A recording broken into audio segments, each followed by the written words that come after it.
Baik, selamat sore teman-teman semua dan selamat sore juga kepada dosen kita Bu Nining. Pada kesempatan kali ini, kelompok kami FG1 akan mempresentasikan bisnis yang sudah kami rancang yaitu Feedlot Farm.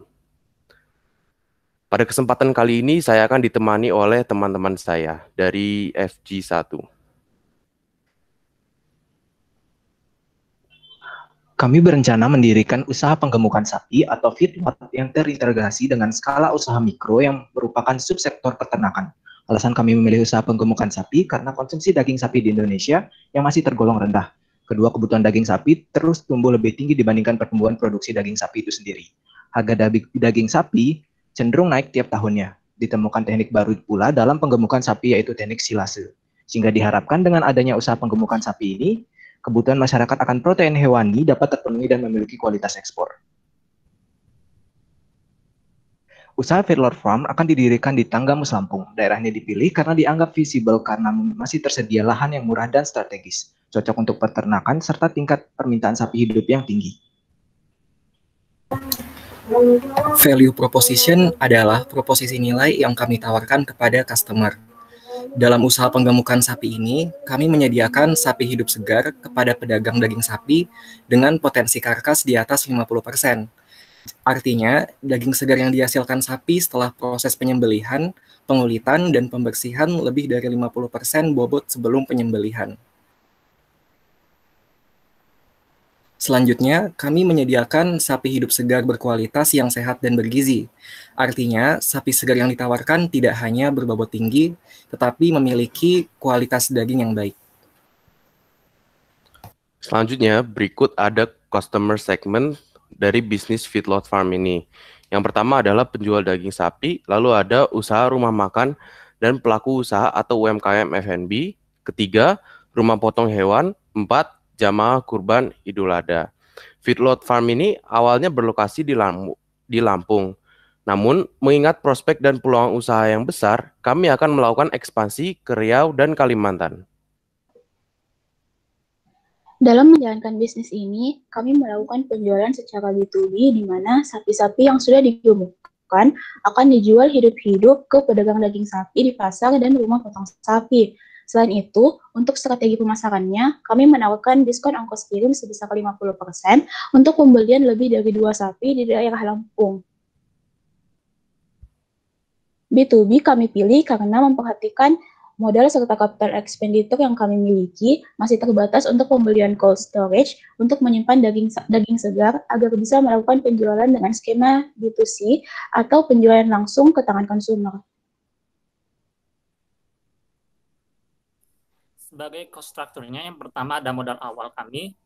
Usaha Feedlot Farm membutuhkan modal awal sejumlah 492 juta yang akan didapat melalui pengumpulan modal anggota, penyertaan modal pihak lain, serta pembiayaan perbankan dan lembaga keuangan. Berikut tabel rinciannya ada di sebelah. Selanjutnya, beban tetapnya yang pertama ada beban pengadaan lahan sebesar 100 juta, beban pembangunan kandang terintegrasi sebesar 70 juta, beban pembangunan gudang pakan sebesar 50 juta, beban pengadaan mesin chopper sebesar 7 juta, dan beban pengadaan genset biogas sebesar 5 juta. Yang kesemuanya beban tetapnya sejumlah 232 juta rupiah. Adapun beban variabel berupa beban pengadaan sapi, beban pakan, beban asuransi, beban upah anak kandang, beban pemasaran, dan beban rupa-rupa mencapai Rp164.496.000, sehingga total beban yang ditambahkan dari beban variabel dan beban tetap sejumlah Rp396.496.000. Adapun revenue atau pendapatan kami bersumber dari penjualan sapi, hasil penggemukan sejumlah Rp250 juta pada kuartal pertama, dan untuk kedepannya kami akan mengembangkan produk pupuk cair dan padat yang akan dimulai di kuartal 5 dengan estimasi pendapatan Rp5 juta per kuartal. Nah, bisnis Feedlot Farm ini memiliki manfaat bisnis untuk pencapaian Sustainable Development Goals.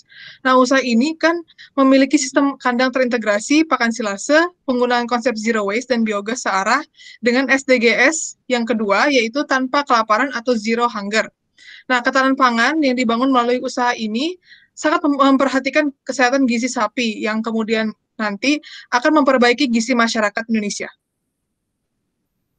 Bisnis ini juga sesuai dengan manfaat SDG nomor 8, yaitu Decent Work and Economic Growth dengan cara membuka ladang pekerja bagi masyarakat setempat.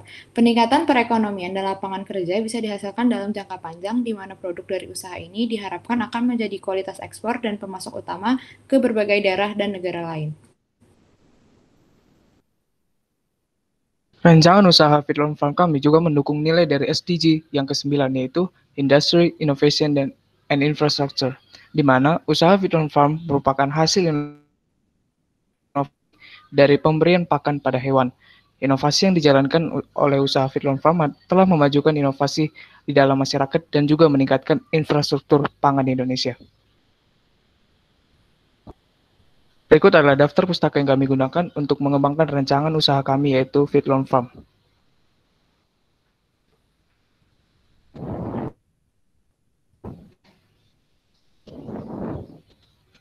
Sekian rancangan usaha Feedlot Farm kami. Terima kasih.